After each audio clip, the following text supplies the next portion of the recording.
আসসালামু আলাইকুম।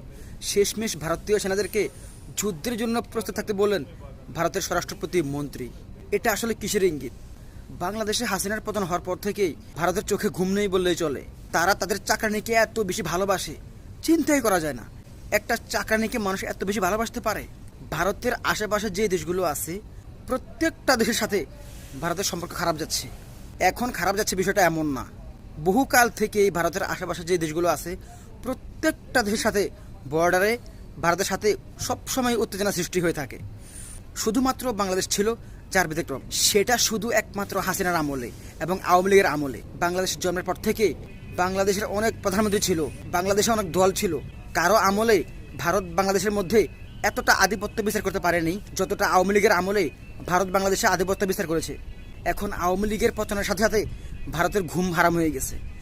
তারা নানানভাবে ষড়যন্ত্র করে